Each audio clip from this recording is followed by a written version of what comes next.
My wife thought I wasn't leaving until she arrived and found only silence, the silence of an absence that screamed louder than any argument we'd ever had, louder than all the words she'd thrown into the wind without considering whether they hurt or not. The key was on the table, in the same place where, years ago, our wedding ring had rested. I left a short letter. I didn't need more than that, because my silence had long since spoken for me. Those who love don't test their luck with infidelity. It was the only sentence I wrote with the certainty of someone who finally understood that true love also knows how to leave when it's no longer respected. When she walked in and saw everything empty, when she realized the closets were too spacious, the hangers with too few clothes, the rooms without my presence, she didn't cry. At least, not that day. I know because, if she had, she would have called me. But she didn't. She was proud. Too proud to acknowledge the mistake of having destroyed everything for someone who wasn't even capable of staying when the novelty wore off. She believed what we had was unshakable, that even if I made mistakes, I would stay, that love would blind me. And for a long time, that's exactly what happened. I stayed. I forgave. I gradually became nullified, suffocated by weightless apologies, cold kisses, and the disguised absence of presence. When I realized I was living with a stranger who was still pretending to be my wife, it was too late. Betrayal was no longer a possibility, it was a reality with a smell, a taste, and a name. She betrayed me in silence, with averted glances, with smiles that weren't meant for me, with deleted messages and empty promises. I found out. Not in the cinematic way you see around here. Not with photos, videos, or even snapshots. I found out the cruelest way, realizing that the woman sleeping next to me no longer desired me, that she avoided my eyes, that she hesitated to touch me. I found out when I tried to hug her by surprise in the kitchen and she pulled away as if my touch were uncomfortable. I found out when I saw in the reflection of the bathroom mirror a cell phone vibrating with a name she swore she no longer remembered. And when she lied, looking into my eyes, it was worse than if she had confessed. There I understood that I was no longer loved, and that my heart was being used as a treadmill for another journey. She betrayed me with the confidence of someone who believed I wouldn't leave, who believed an apology, an impromptu dinner, or a night of sex would be enough to erase the pain she left in my chest every day. For weeks, I watched in silence. I didn't confront her. I wanted to see how far she would go. And she went too far. She made empty excuses, saying she needed space, that she was confused, that it was work. I pretended to believe her. But inside, every time she walked out the door telling me, "I'll be back soon," something inside me died. Until one day, I woke up, looked at her sleeping, and felt nothing. No hate, no love. Only exhaustion. An emptiness so profound that it made me get up, calmly pack my bag, leave the letter, and leave without looking back. She tried to continue her affair with her lover, I know. Because people believe that those who cheat are finding something better, stronger, more real. But the truth is, those who cheat are just running away from themselves. Her lover was the opposite of me, impulsive, shallow, opportunistic. And when the taste of the forbidden lost its luster, he did what all of them do, he disappeared. She was alone. Without her lover, without me, without our home, without our history. That's when she came looking for me. She spoke of longing, spoke of regret, said she didn't know what she was doing, that she was lost, that she felt empty. She wrote me letters she herself would never read. She sent me audio recordings of herself crying in the middle of the night. She showed up at the building where I was living. She waited for me outside with flowers and promises. But I had already met someone else. Someone who looked at me as if I were home, not a prison. Someone who didn't need to lie to be by my side. With her, the silence was light. Her presence was calm. Her touch was natural. With her, I understood that love shouldn't hurt, shouldn't be a contest of vanity or pride. I forgave her. The other one. Not to return, but to free my heart. And, on the day we met face to face again, our eyes still heavy with memories, she tried to kiss me. Perhaps she expected my body to react as before, for my heart to race. But all I felt was peace. Peace that I no longer loved the one who hurt me. Peace that I no longer carried the guilt of not having been enough. Peace that I had left at the right time. I pulled away gently. She looked at me as if she saw the end. Because it was the end. She said, "I dream about you every night." I took a deep breath. "I don't even remember your eyes anymore." She broke down. That was it. She was still stuck in what she destroyed. And I was already free. But what she did after that, well, that was what really surprised me. Because sometimes, those who betray can't accept losing. And when the pain hits, some people desperately try to hold on to the past, even if it's too late. It was at that moment that I realized she hadn't just lost our love. She had lost herself. And that's when the story really began. Welcome to the channel. Here, we don't romanticize and we never support any kind of betrayal. All stories told are fictional, created with the aim of showing, in a realistic and intense way, how infidelity destroys homes, feelings, and entire lives. The moral is clear: those who cheat may regret it, but they won't always get a second chance. Get ready to hear a story now. Shocking, exciting and unforgettable. The truth hurts, but it needs to be told. They met on an ordinary late afternoon, in a cafe hidden between tall buildings and bustling streets. His name was Daniel, and she was Isabella. Neither of them knew, at that moment, that this seemingly simple encounter would change the course of their lives. He was a discreet man, with a serene gaze that hid storms that had long since been tamed. He worked in architecture, passionate about forms, spaces, and well-placed silences. He lived by observing details most missed: the way someone held a glass, the hesitation of a gesture, the silence between one word and the next. She, on the other hand, was intense. A creative, ambitious publicist, full of ideas pulsing through her mind. She had an easy smile and a presence that lit up any room. Unlike him, she spoke with her hands, her eyes, her entire body. She was the kind of woman everyone noticed when she walked into a room, but few had the courage to approach. Daniel approached. The conversation that day lasted longer than anyone imagined. It began with a comment about the weather and ended with both of them laughing over childhood stories, as if they'd known each other for years. There was no rush. They were building something that felt solid, with the calm of someone who'd made mistakes before and now wanted to get it right. Meetings became frequent, coffees turned into dinners, dinners turned into late nights divided between movies, pillows, and plans. Before they knew it, they were already living together, sharing not only their home but also their lives. Their routine molded itself to each other's presence. Daniel learned to deal with Isabella's impulsiveness, and she came to admire the calm way he balanced everything around him. They had differences, yes. But it was precisely in these that they found their balance. Isabella liked movement, parties with friends, loud music, and people around. Daniel preferred quiet environments, dinners for two, silence after a long day. Over time, they adjusted. He began accepting invitations to events he would have previously avoided, and she learned to respect the moments when he simply wanted to be home, curled up on the couch with a book or watching an old movie. It wasn't immediate. They had arguments, moments when they seemed to speak different languages. But at the end of the day, they chose each other again. They apologized, learned from their mistakes, and moved on. There was love. A love that, even amidst the disagreements, continued to grow. The wedding took place after 3 years together.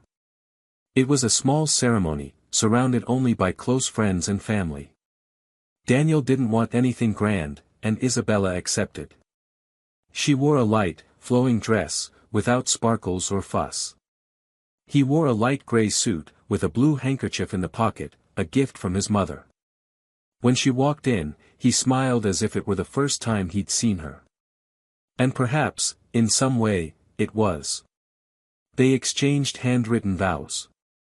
They promised loyalty, respect, and complicity.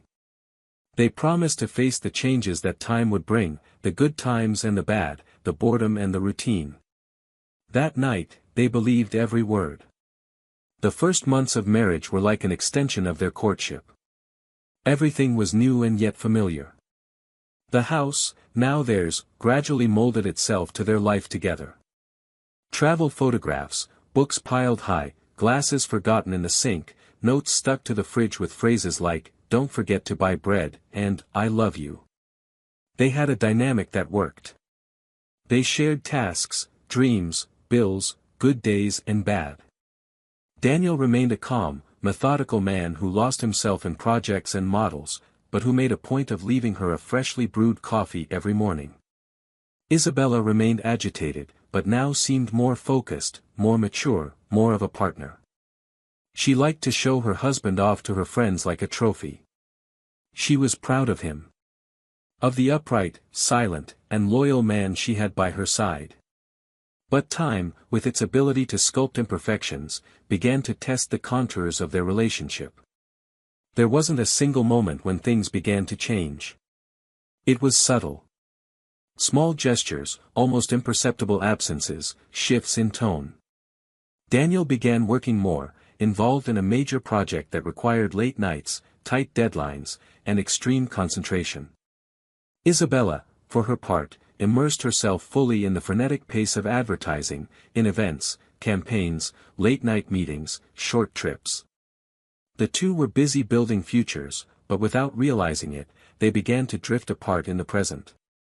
Conversations diminished, touch became less frequent. Meals together became rare. Not for lack of love, but for an excess of distractions. Despite this, there were still good times. They laughed at inside jokes, watched TV shows on the couch, exchanged knowing glances. Sometimes, they slept cuddled together as before. But these were spaced moments, interspersed with long silences and busy schedules. Isabella missed the beginning, that version of Daniel who dropped everything to see her, who wrote surprise notes, who improvised breakfasts on random dates. Daniel, for his part, strove to maintain what they had built, even when he felt exhausted. He didn't say it, but he could sense her restlessness. As if something inside her was searching for more, even without knowing what. They even talked about it. One night, after a silly argument about where to have dinner, they sat on the couch and were silent for minutes. Then she said she felt they were different, that maybe it was just a phase. He agreed. He said every couple goes through phases, that the important thing was not to forget what brought them together. They made plans to travel, to reconnect. They tried. They spent a weekend away from it all. The trip was filled with laughter, wine, and beautiful scenery, but upon their return, everyday life took over. And the silence between them returned, thicker than before. Still, there were no constant fights. It wasn't a toxic, aggressive relationship, or one marked by obvious betrayal. It was, in a way, the kind of crisis many couples face. A silent crisis, made up of emotional mismatches, unspoken expectations, and suppressed needs. Daniel continued to love Isabella. He loved the way she fixed her hair when she was nervous, the sound of her laughter when she saw something really silly, the way she invented nicknames for everything. And Isabella, despite the discomfort she felt, still loved the man who made her feel safe, protected, and respected. But deep down, there was something they both avoided facing, the possibility that love alone might not be enough. Daniel believed in stability. He believed that commitment was more important than the bad times, that loyalty was the foundation of everything.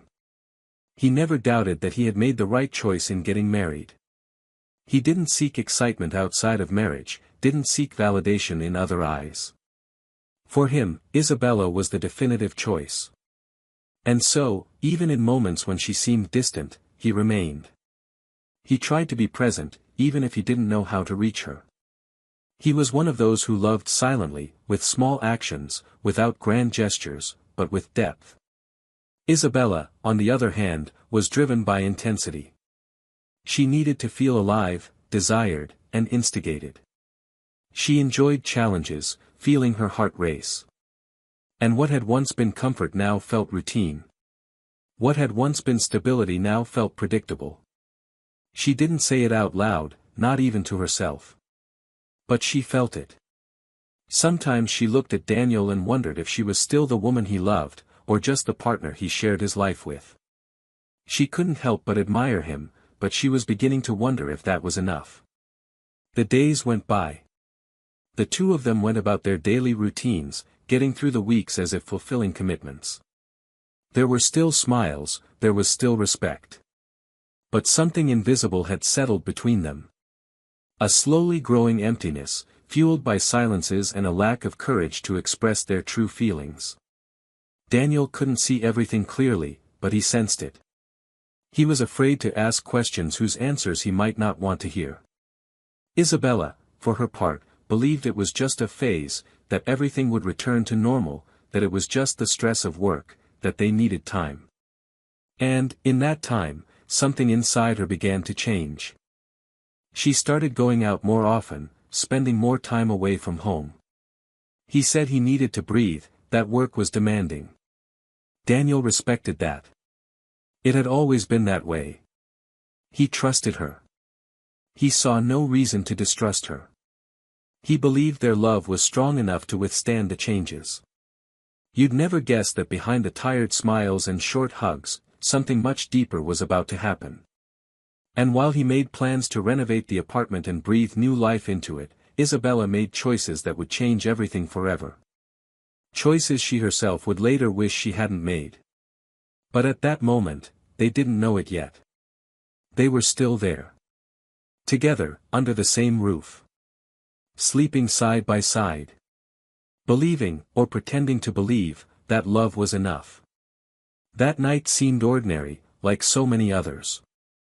Daniel arrived home earlier than usual, exhausted after a day spent cluttered with plans, calculations, and deadlines that disregarded people's time. He found the house silent, the living room light on, but no sign of Isabella. He wasn't immediately concerned. She'd been having a busy week, saying she was involved in a new campaign and would need to work overtime. He believed her. He always had. He left his backpack on the corner of the couch, went to the kitchen, opened the refrigerator, and grabbed a bottle of water. He looked around. Everything seemed in its place. He wanted to make dinner. He considered making her favorite pasta. But he gave up. Hunger had settled somewhere between the traffic and the disappointment he couldn't name. Isabella arrived late, unannounced. She opened the door with the care of someone who didn't want to wake anyone. She was surprised to see him there, lying on the couch with the television on and his eyes half closed. She smiled as if nothing was out of the ordinary, saying that work had gone on too long, that the meeting was late, that deadlines were overwhelming everyone. Daniel just nodded, pretending to believe in the rush of fate, in the randomness of a cruel routine. But there was something in her gaze that bothered him. Something new. A certain caution not to say too much, a fear of committing himself to his own words. He said nothing. He got up, said goodnight, and went to sleep. But it took him hours to close his eyes. Time passed more densely after that day. Absences became more frequent. Dinners for two were replaced by brief messages and missed encounters. Daniel, even though he wanted to maintain trust, began to notice the signs. Isabella avoided deep conversations, her cell phone was never out of her hand, always on silent, always face down. Hugs lasted less, kisses became automatic. She was nervous, always in a hurry, irritated by the slightest thing. And he, despite the pain that was beginning to germinate in his chest, chose silence. A silence that carried dignity, but also a cowardly fear of discovering what he already sensed. One night, after yet another absence, she came home smelling of something else. A smell that didn't belong in their house, a smell Daniel didn't recognize. She said she'd gone for a drink with a friend from work, that she needed to clear her head. He didn't question her. He just looked. A look that held more words than any conversation could have. She looked away. She went straight to the bathroom. She locked herself in for 20 minutes. When she came out, her eyes were wet, but she blamed it on fatigue, stress, and pressure. Daniel smiled tenderly, without anger, without pressure. And that affected her more than a scandal could have. Amidst the growing distance, he decided to try to recapture what once was. He planned a special evening. He prepared dinner, lit candles, and played the music she used to dance to in happier times. He texted her to come back early. She responded with a hurried emoji, saying she'd try. Daniel waited. The hours passed. The food grew cold. The candles burned down to the end. And when she finally arrived, with a rote apology and a kiss on the forehead, something inside him shattered completely. She noticed the mood and asked if he was angry. He denied it. He just said he was tired. Not from the day. From this. From the space between them. She didn't answer. She went upstairs to her room and fell asleep before him. Daniel remained in the living room for over an hour, silent. Thinking about how painful it is to see someone walk away and not knowing how to pull them back. Thinking about how lonely it is to share your life with someone who no longer shares your dreams. Little by little, the lack of answers was replaced by certainties. He noticed details he'd previously ignored. The different clothes, the smiles she didn't wear at home, the hidden messages she replied to. He no longer needed proof. He felt in his body, in his soul, that there was someone else in the story. But still, he refused to invade, to watch, to search. The truth, however obvious, would only have value if it came to light on its own. Then came the weekend of a mutual friend's wedding. They were both invited. They decided to go together as a way to reconnect. The trip was silent. During the journey, they tried to talk about neutral topics, but the weight of the subtext was always present. At the party, she frequently wandered away, saying she was going to greet someone, that she needed to take care of something on the phone. Daniel stayed with the other guests, maintaining a polite smile as he watched from afar the woman who had once been the most beautiful certainty in his life, now lost in distractions that no longer included him. On the way back, silence filled the car. She slept leaning against the window, he drove with his eyes fixed on the road and his heart given over to memories that were no longer enough. When they got home, they barely looked at each other. She went straight to the shower. He remained in the living room, again. And it was that night, with the sound of water running upstairs, that he decided to open the nightstand drawer. Not to look for anything in particular, but on impulse. Inside, he found an old note, the kind she used to leave in the early years. "You are my peace," it read. Daniel read it and smiled. A bitter, resigned smile. Because in that moment, he knew he was no longer. In the following days, confirmations emerged in details that could no longer be ignored. An unexpected call, a forgotten message on the screen, a name she pretended not to recognize. And yet, he didn't explode. He didn't demand explanations, he didn't ask questions. He simply observed. With the pain of someone who loves and understands they're being abandoned, not brutally, but with disinterest. The betrayal was revealed without fanfare, without scandal. It came as a slow realization, a poison diluted over time. Daniel didn't cry. He felt anger, shame, sadness. But above all, he mourned something that was still alive, but no longer pulsed the same way. He knew that if he spoke, she would deny it. If he demanded it, she would run away. So he decided to say nothing. He began to keep small things. Books, shirts, memories. Little by little, he prepared to leave. Not out of pride, but out of self-love. Because he understood he could no longer fight alone for two. And then, one random night, after a dinner where she'd barely touched her food, he just watched her. She was laughing at something on her phone, distracted, absent-minded. He got up and said he needed to leave for a while. She just nodded. She didn't ask where or why. She didn't realize that this was the beginning of the end. It was that same night that he returned home and wrote the letter. A few lines. Words chosen with surgical precision. There was no hatred. Only goodbye. He placed the ring on the table, next to the key. He packed his bags in silence. He left before dawn. And she would only realize it hours later, when she arrived home to find the emptiness. But what she would do after that, was something Daniel couldn't yet imagine. And what would come next, would change everything. The voicemail arrived 2 months after her departure. There was no name, just an unfamiliar number.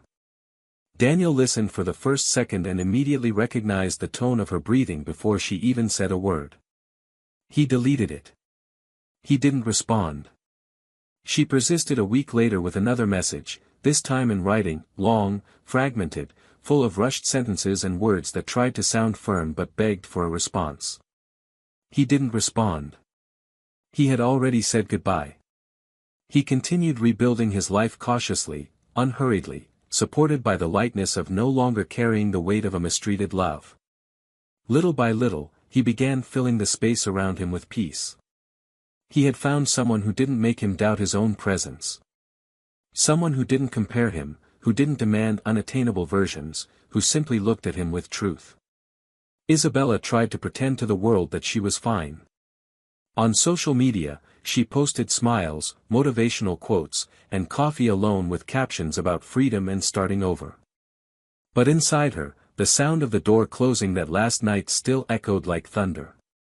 He wasn't sleeping well anymore. The silence in the house now bothered her. It was no longer rest, it was absence. The details of their time together returned in torturous lapses, the coffee left on the table, the t-shirt folded on the corner of the bed, the deep voice wishing her good night even on days when they barely spoke. She realized now that none of it was small. And the more time passed, the more she realized it wasn't just longing. It was guilt. One morning, after days of struggling with her dignity, she decided to look for him. She waited outside the building where she knew he now lived. She wasn't sure if he would still be there, but it was her last attempt. When she saw him crossing the street, her heart raced. He didn't seem surprised. He simply stood in front of her, with the calm, weary look of someone who already knew the plot. She swallowed the tears that threatened to well up. She said she needed to talk. He hesitated for a second, but eventually let her. They went to a nearby cafe. She spoke slowly, as if each sentence were a tightrope. She said she had no excuses, that she just wanted to be heard. Daniel kept her gaze fixed on him, without interrupting. She said she'd made mistakes, that she'd let herself be carried away by a fleeting illusion, that she'd believed she was missing out by being too static. That, deep down, the problem wasn't him. It was her. It always had been. She confessed that she tried to stay with the other man after the separation, but that he'd discarded her with the same coldness she'd felt when she'd left her own husband. He said he'd tasted the bitter taste of indifference and that, for the first time, he understood the pain he'd caused. Daniel took a deep breath. He said he already knew. That he didn't need an explanation. That the betrayal wasn't just physical, but emotional. That it wasn't just about the other man, but about all the times she'd chosen to be anywhere but there. She cried. She said she knew, that she was just trying to reclaim the only true thing she'd ever had. When silence fell between them, he stood up. He said there was no hatred. Just weariness. That she had missed her chance to try while he was still trying. Not anymore. She despaired. She asked him to hear just one more thing. And there, in front of the man who had been her husband, she decided to tell him what she had never revealed to anyone. With a trembling voice, she said there was something he might need to know. Something that completely changed the way she saw everything after he left.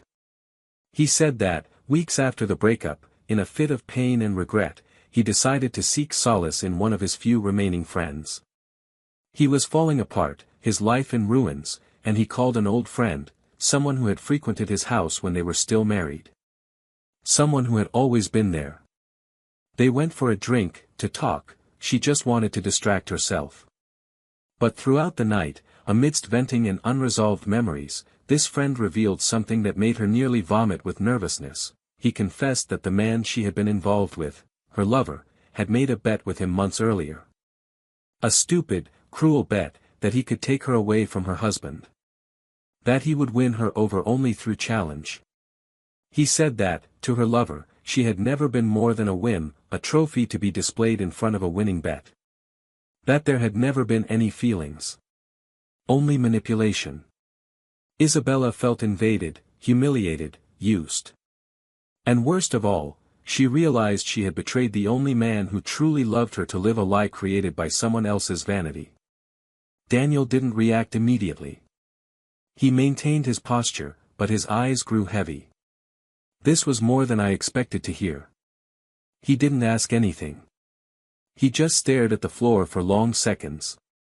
When he finally looked up, he asked if she knew about the bet while they were still together. She vehemently denied it. She said she only found out later, that if she had known earlier, she might not have had the courage to even look at herself in the mirror. She spent weeks trying to understand how she could have thrown everything away for someone so shallow. And now, seeing Daniel with another woman, living in peace, she realized she had lost more than one marriage. She had lost her own identity. Daniel then said, in a firmer voice than he had ever used with her, that the problem wasn't the lover. It never was. That the real mistake was hers, for allowing herself to be carried away by vanity, for not recognizing the value of the one who loved her deeply. He said that, deep down, what hurt most wasn't the betrayal, but the certainty that she knew what she was doing and still chose to leave. That love demands daily choices, and she chose to stay away for so long that, when she decided to return, he was long gone. She cried as if trying to expel the guilt through her mouth. She tried to touch his hand. She begged him not to leave her with that burden alone. But Daniel just stood up. He said he couldn't carry her pain too. That he had learned to love himself in the silence of the solitude she left behind. And that now, he was with someone who chose him every day. Without a doubt. Without vanity. Without bets. She sat there, crying softly, as if even crying was too late. She realized that no apology would be able to erase what she destroyed.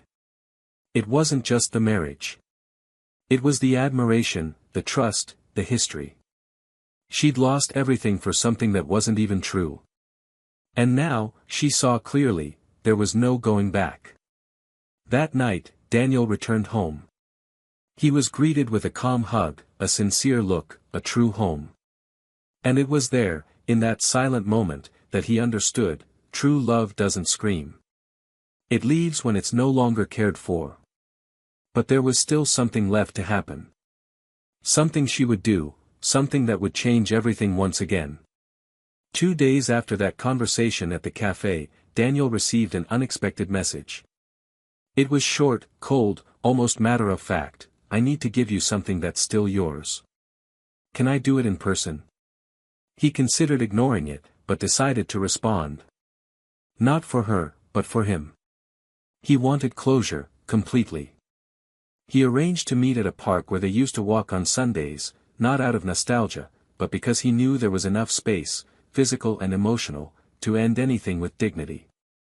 The day was overcast, the sky a shade of gray that seemed to mirror what remained between them. Isabella arrived wearing a coat he remembered well. One she wore on cold nights, when they still sat side by side on the sofa without needing to say anything. She carried a small bag and an envelope. She approached hesitantly, as if bearing the weight of every wrong choice. She handed him the bag without a word, but didn't hold out the envelope. They sat in silence on one of the wooden benches near the walking path. He thanked her for the contents of the bag and prepared to say goodbye, when she said there was still one thing missing. He took the envelope from his bag with trembling hands. There's something here I've never had the courage to show you. It's not an attempt to justify myself. It's simply a truth that belongs to you too. He took the envelope, unopened, and simply nodded. I was about to put it away and move on, but she insisted. Read it now. Please. There was something in her tone that sounded more like a plea than an insistence. Carefully, he tore open the side of the envelope and pulled out what appeared to be a handwritten letter, on pages already creased at the edges. The handwriting was hers, but there was something about it that seemed to come from another Isabella. One he might never have fully known. The reading began slowly, and within the first few lines, her expression changed. She had written that letter weeks before he left home, when they were still together. It was a private outpouring, a silent plea for help that never came. She spoke of an internal pain she couldn't explain, a constant restlessness, a feeling that she had lost herself. She described a loneliness that arose even beside him, even in their shared bed, even on the mornings they shared coffee. She said she didn't know how or when, but something inside her had collapsed, and that everything she did from then on was a desperate attempt to find herself again. The letter was confusing, raw, and painful. It wasn't a justification for the betrayal, she didn't mention that directly, but there was an anguish that cried out for help. Daniel finished reading, his hands clutching the pages. He took a deep breath, and when he looked up, she was staring at him with tears that wouldn't fall. He said she'd kept that letter because, deep down, she knew it was too late, that she'd crossed the line. That she knew he deserved more than that tangle of insecurities she called a soul. I wasn't even loyal to myself, she said, her voice thin. And I ended up destroying the only thing that kept me going. He didn't answer right away. He was digesting it. He felt a kind of sad compassion, a silent lament for everything that could have been different, but also an immutable certainty that there was no more room for them. You didn't trust me with your pain. You chose to lose yourself alone. And you lost me with it, he said, without anger. Just with a mature melancholy. She then confessed what still needed to be said, what Daniel could never have imagined. She said that, weeks before he left home, her lover had begun to distance himself, treating her with contempt, as someone who had fulfilled a role and was now expendable. She said she tried to insist, that she tried to make him see in her what Daniel saw, but he just laughed. He said he was no longer interested, that the bet was over, and that now she was just another mistake. And then, with teary eyes, she revealed that she had even begged for attention. That she had humiliated herself, that she had lost what little pride she had left. That when she realized how low she had become, she understood that she wasn't just a woman cheating on her husband. She was someone who no longer knew what dignity meant. Daniel fell silent. The wind rustled the leaves around him, and the sound of distracted runners' footsteps created a soundtrack that contrasted with the weight of the moment. He stood up slowly. He put the letter back in the envelope and stared at her for several long seconds. You didn't just lose me, Isabella. You lost yourself. And that's what hurts the most to see. She didn't try to stop him from leaving. She just wept silently. She stood there on the bench, watching him walk away with the same calm with which he always walked toward everything he loved. In the days that followed, she tried to rebuild herself. She sought therapy, distanced herself from social media, and cut ties with people who reminded her of choices she'd rather forget. She began writing. She tried to transform her pain into words, as a form of belated redemption. She no longer sought out Daniel. She understood he was in another life, with another woman, with other plans. But deep down, she harbored a secret hope that, one day, she might at least regain his admiration, his respect. She knew the love was gone. But there was still something to be saved. Perhaps herself. Daniel, for his part, went through a different process. In silence, he healed his scars with time and care. The woman he was now with understood him gently. She knew when to speak and when to simply remain. She didn't ask about the past out of morbid curiosity. She simply accepted it as part of the path that led him to her. He didn't talk much about what he had experienced, but he held everything close. He had learned to look back without anger, but with firmness. He knew that the peace he now had wasn't just luck. It was the result of difficult choices. Like leaving, even though he loved. Like not returning, even though he forgave. A year after that last meeting in the park, Daniel received an unexpected invitation. To a local art exhibition where, among the independent artists, Isabella would be present. She was now using a different surname, signing only her first name and an initial. Curious, and without telling anyone, he went. Not for her, but for himself. He wanted to see how far she had gone with the pain she chose to transform. Arriving there, he saw a series of paintings and short, handwritten texts, all addressing the themes of absence, reconstruction, guilt, and hope. On one of the panels, a sentence, "When I lost what I loved most, I realized that what was left of me needed to be rebuilt with what was left." There was no signature. But he knew. She saw him from afar. She didn't go over to him. She just watched, with teary eyes and a small smile of gratitude. Daniel, noticing, gave a curt nod. And then he turned, walking toward the exit. In that moment, there was no more pain.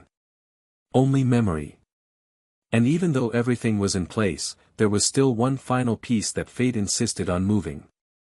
Something that, even after so much, still needed to happen. And it would be more unexpected than anything the two had ever faced. Daniel left the gallery with the firm steps of someone who knew there was nothing left to bind him to the past, but his heart still stirred by everything those images and words had rekindled. It wasn't about love, nor was it about longing. It was about humanity. For the first time since the end, he saw Isabella not as the woman who betrayed him, but as a person who, despite having destroyed everything they had, was trying, somehow, to rise from the ashes of her own mistakes. And there, in that small gesture of silent recognition between them, there was more closure than any letter, conversation, or argument could ever have provided. There was dignity in the way she didn't try to reach out, and there was compassion in the way he didn't ignore her. In the days that followed, Daniel returned to his usual routine. He divided his days between work, books, walks, and moments spent with his new partner, who offered him a love without noise, without hidden demands, without the weight of an unresolved past. It was still too early to call it a definitive future, but he no longer needed to protect himself with suspicions, nor remain silent for fear of being misunderstood. Everything flowed naturally, as if he had finally been embraced by a peace that came not from the other, but from his own reconstruction of himself. He still thought about Isabella, but without pain. He thought about everything they had experienced as if observing an old photograph, distant, still, untouchable. Isabella, on the other hand, was experiencing the slower, more solitary process of personal reparation. Since the exhibition, she had begun receiving accolades for her art, but none of them seemed enough to fill the void she had carved for herself. Her nights were still interrupted by memories that surfaced without warning, and sometimes she would wake with his name stuck between her teeth, like a whisper of regret that could no longer be found. The reconstruction of her identity had been a laborious endeavor, and although she no longer sought forgiveness, she yearned for something she couldn't name. She knew his love lay elsewhere, that her chance to be a part of his life was gone, but something inside her still hoped, still longed, still wanted to be seen differently, not by the version she had destroyed, but by the one she was trying to form now, even in ruins. It was in this context that the unexpected happened. Months after their reunion at the gallery, Isabella received a call from an unknown number. She answered with trepidation, and on the other end, a calm but firm female voice introduced itself. It was Daniel's current partner. She spoke neither arrogantly nor ironically. She said she knew who Isabella was, that she was aware of everything that had happened, but that she was calling for a simple reason. She wanted to ask that, out of respect for their rebuilding process, Isabella refrain from further contact. The voice wasn't jealous. It carried only the weariness of someone who had also faced other losses. She said she saw how much Daniel had suffered and that, now that he was finally well, any lingering trace of the past would only drag him back into a pain he no longer deserved to feel. Isabella thanked him. He apologized, even though he hadn't done anything since the exposure. He said he understood, that he would respect it. But when she hung up, she felt the ground disappear from under her feet. For the first time, not because of regret for the betrayal, but because she realized she had been completely replaced. Not as a number, as a presence, but as a memory. She had become a shadow. And even though she no longer wanted that love back, it was then that she understood that the consequence of her choice wasn't just losing someone, it was being forgotten by him. He then began to reflect on the true value of his decisions. On what, in fact, he was seeking when he cheated. He realized it was never the lover, nor the moment, nor the adventure. It was a desperate attempt to escape a dissatisfaction he couldn't even name, a lack he created by sabotaging everything he had. And the moral dilemma imposed itself with all its force: how can someone who has done so much harm become a better person? How can one continue to live with dignity when one is fully aware that one has irreparably hurt the only person who gave one true love? The answer didn't come from outside. And she knew it. She would have to carry the pain as a silent companion, not to martyr herself, but to remind herself daily of what she would choose to do differently, if she could. Daniel, in turn, experienced an unexpected situation with his new partner. During a quiet conversation at home, she revealed that she was afraid of becoming merely the cure for a wounded heart. She maturely stated that she didn't want to compete with memories, that she wanted to be chosen not only for the peace she offered, but for the woman she was. Daniel listened in silence, reflected, and then, with the calm of someone who has suffered too much, affirmed that he chose her completely, not as compensation, but as a free choice. He said he was fully aware of what he had lost, but that it in no way diminished the value of what he had now. That he didn't live by comparing, but by learning. And that with her, everything was new. Not because the past was erased, but because he could finally live without having to run from it. This conversation redefined their relationship. They began to build an even stronger foundation, unafraid to talk about their shadows, unafraid to admit their vulnerabilities. They both understood that love wasn't a straight line, but a series of paths that intersect, get lost, and find each other again. And Daniel no longer carried resentment. Only lessons learned. Isabella, upon learning from acquaintances that Daniel was okay, allowed herself to smile, even with tears in her eyes. Not because she still wanted him, but because, at least, she was certain she hadn't completely destroyed his life. Knowing he had rebuilt her happiness helped her cope with her own ruin. And even though they could never share a conversation again, she felt, somehow, that he had freed her the day he didn't forgive her to return, but to let her leave with what remained of her dignity. Months later, on a winter afternoon, Isabella received an anonymous package at home. It was a hardcover book about art and emotional pain. Inside was a simple, unsigned dedication: pain only becomes a scar when we accept that it's part of the skin, not the soul. She held the book to her chest for long minutes in silence. I didn't need to know who sent it. I knew enough. That was a final point. Definitive. And even though remnants of what once was remained, now there was something more important: the awareness of what would never be again. Meanwhile, Daniel was observing the world with new eyes. He had started traveling again, exploring places he'd only dreamed of before. By his side, a woman who didn't complete him, but overwhelmed him. Someone who reminded him daily that love shouldn't be a constant struggle to deserve, but a safe space to exist. And even though Isabella's memory surfaced occasionally, it was just that, a memory. Without weight, without pain, without longing. But even when everything seemed resolved, an unexpected event approached. A coincidence of life, or perhaps a final test of fate. Something that would show that, even after so much pain, there was still one more truth to be revealed. And this one, unlike all the others, wouldn't come from words or letters, it would come from an encounter. From a glance. From a detail impossible to ignore. It was a typical late afternoon, one of those when the wind brings a strange chill even under a clear sky, that Daniel, without any planning, entered a small bookstore downtown. It wasn't the kind of place he frequented often, but that day, something drew him there. He walked through the narrow aisles, breathing in the bittersweet smell of old paper and damp wood. He ran his fingers along the spines as if searching for a souvenir, not a book. He stopped in front of a shelf of urban photography, opened a copy, and was surprised to see, in the first pages, a black and white image he recognized immediately. It was an inconspicuous street, with a leaning lamppost next to a flower stand and a glass reflection that, by chance, captured Daniel himself in the background. That photo had been taken without his knowledge, perhaps months ago. In the bottom corner of the image, the signature, I am Rosha. He knew who he was. And his throat closed with an anguish that wasn't sadness, nor pain. It was astonishment. The clerk noticed his altered expression and approached.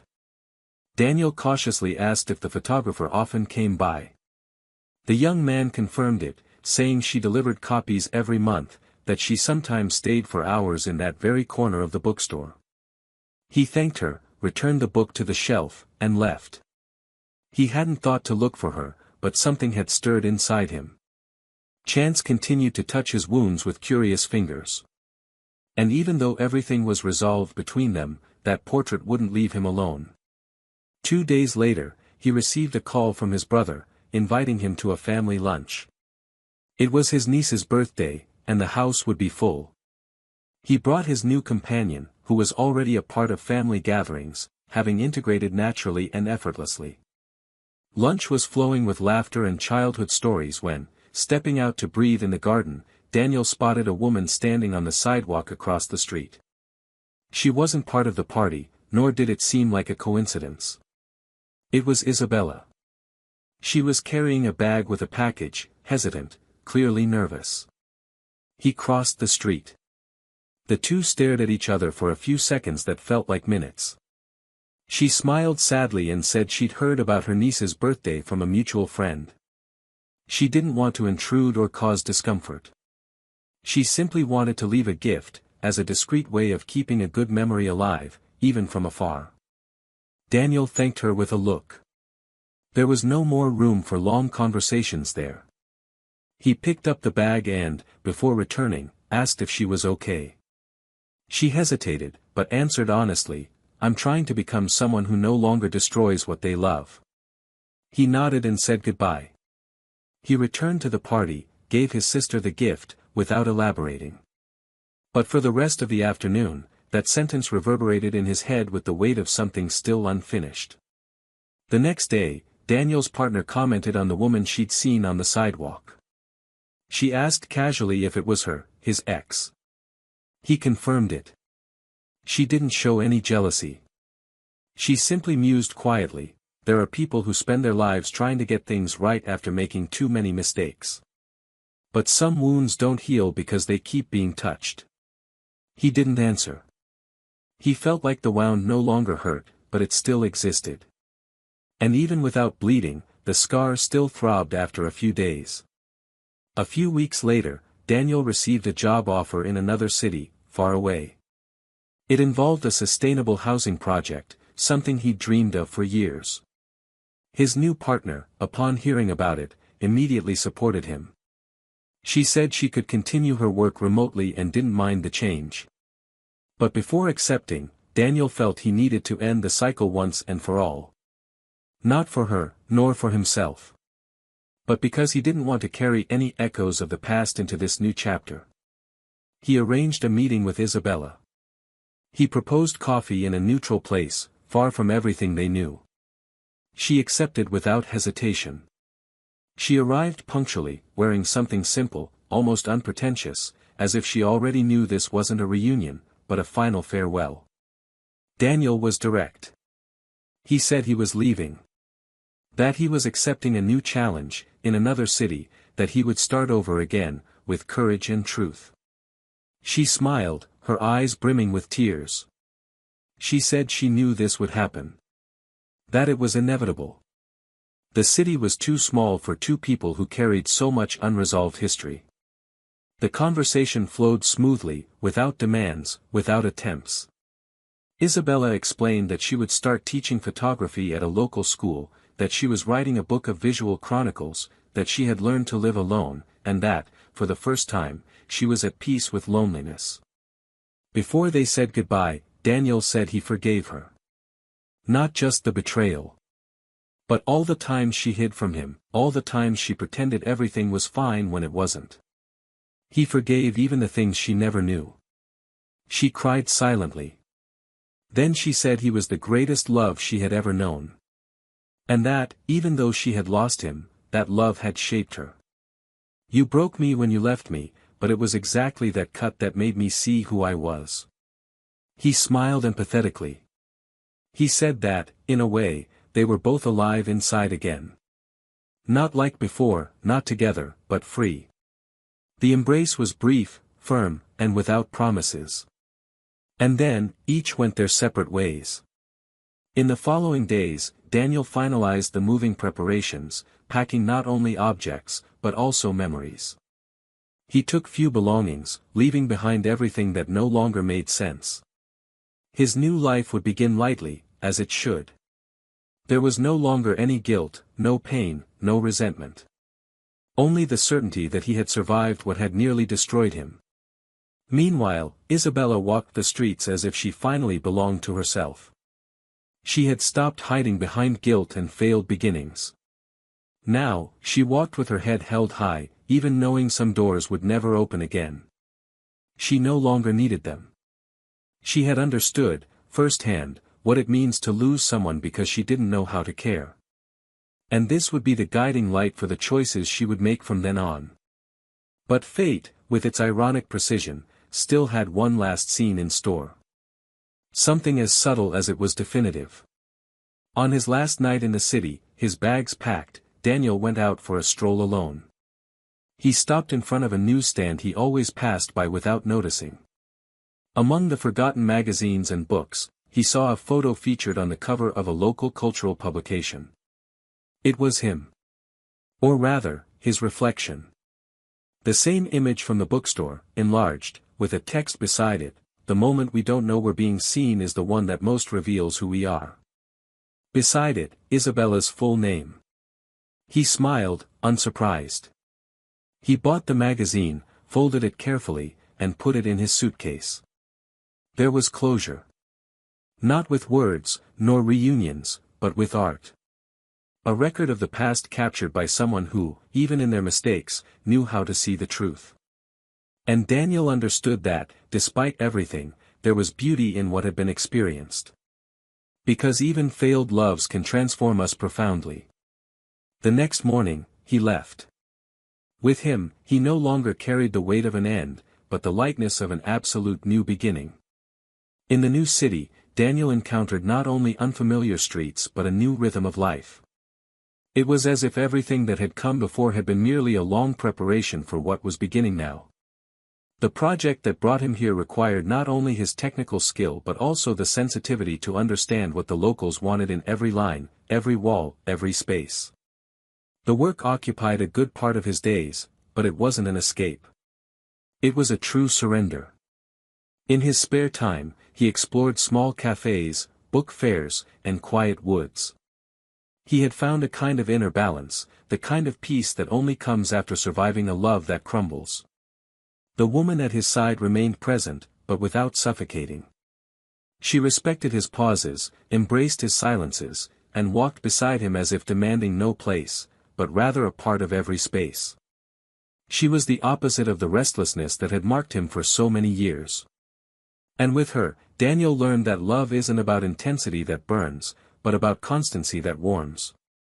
Isabella, meanwhile, continued her solitary journey toward reconstruction. Life didn't forgive her easily. No matter how hard she tried to move on, echoes kept resurfacing. Some friendships were lost along the way, others endured with effort. Her emotionally distant parents tried to support her as best they could, but her mother's resentment was clear, not for the choices she'd made, but for everything Isabella had destroyed out of pride. Even so, she persisted. She taught with passion, teaching her students to see the world through lenses that captured emotions, not just images. And, in each class, she poured a little of the sensitivity she herself had taken years to discover. Her photographs began to gain space in small exhibitions, until a prestigious gallery invited her to present a solo show. It was her chance to establish herself as an artist. She spent sleepless nights preparing the paintings, choosing each shot as if telling chapters of a story no one knew, but that everyone would experience firsthand. And among the images on display was a series entitled, What Love Doesn't See. They were silent portraits of absent faces, empty spaces, shadows against the light. And in the center of the gallery, the only painting with anyone visible, Daniel, captured from behind, at the exact moment he entered that bookstore months ago. The caption simply read, "The moment he no longer belonged to me." The exhibition was a success. Critics praised the emotional depth, the delicate narrative, the pain transformed into art. But for Isabella, the recognition was mixed with an irreparable emptiness. Because none of it brought back what she truly lost. She was where she wanted to be professionally, but with no one to share her achievements with. The audience applauded, but the silence in the house when she returned was deafening. At night, lying in an oversized bed, she remembered details that had previously seemed insignificant, the way Daniel rolled up his shirt sleeve, the sound of the door closing slowly so as not to wake her, the notes left on the refrigerator with crooked handwriting. None of these memories hurt violently. They hurt subtly. Because it was in the details that she had lost herself, and it was also there that she understood, too late, the value of everything she had. A year after Daniel moved away, Isabella learned from a mutual friend that he had gotten married. There was no grand ceremony, no invitations distributed. It was an intimate affair, between close friends and family. The wedding wasn't announced on social media, it didn't make the news. But it happened. And upon learning this, Isabella didn't cry. She didn't scream, she didn't rage. She sat on the sofa, hugged her knees, and remained silent. It was a silence that hurt, yes, but also brought closure. Because in that moment, she knew with absolute clarity that everything that could have been, was no longer. That the love she received with loyalty and dedication had found a new home, and that she, by letting him slip away, had paved the way for another woman to love him as he deserved.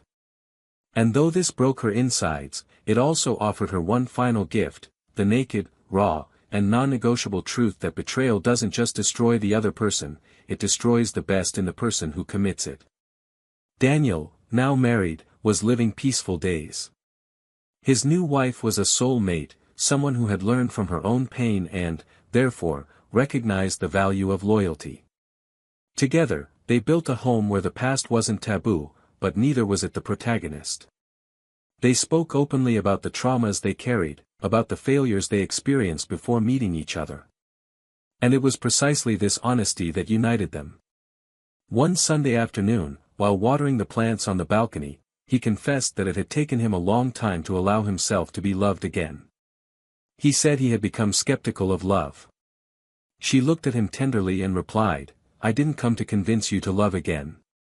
I came to walk by your side until you felt like trying." Daniel smiled, and for the first time in a long time, he understood that it was possible to be happy without fear of losing everything again. Because now he knew the value of every gesture, and he surrendered himself consciously, no longer naively. Isabella continued writing. Her texts, published in magazine columns, began to attract loyal readers. She wrote about human relationships, about mistakes, about new beginnings.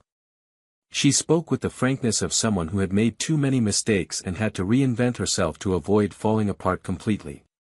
She never named anyone, never exposed anyone.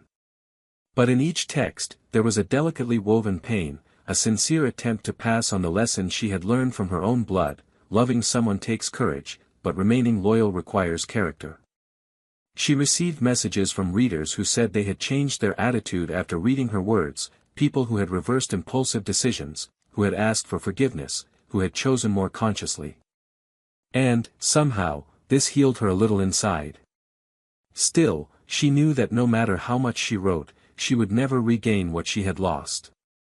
But perhaps, by helping others avoid making the same mistake, she could transform her guilt into purpose. Time passed. Daniel and his wife decided to adopt a child.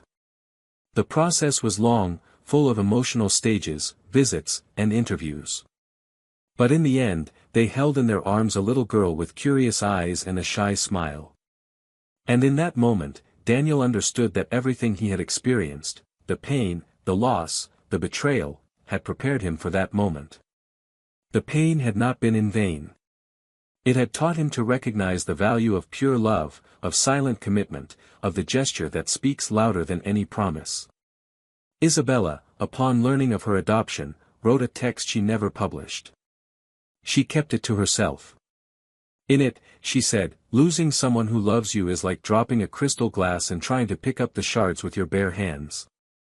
You bleed, cut your fingers, and in the end, you're still left with the feeling you could have held on better. Today, I've learned to carefully handle everything that comes into my life. Because I know what it's like to see something break and be unable to fix it." This story is about choices. About the small, everyday betrayals, those that begin with averted glances, unspoken words, presences that become absences without warning. It's about how betrayal often doesn't begin with the act itself, but with negligence, with a lack of care for the other person and the relationship. Daniel moved on, not out of revenge, but out of self-love. Isabella stayed, not as punishment, but as a consequence. And in the end, both learned that life exacts with surgical precision every decision made without conscience. If you've made it this far, comment now, what would you have done in Daniel's place? And in Isabella's place? Your opinion is important, leave it in the comments.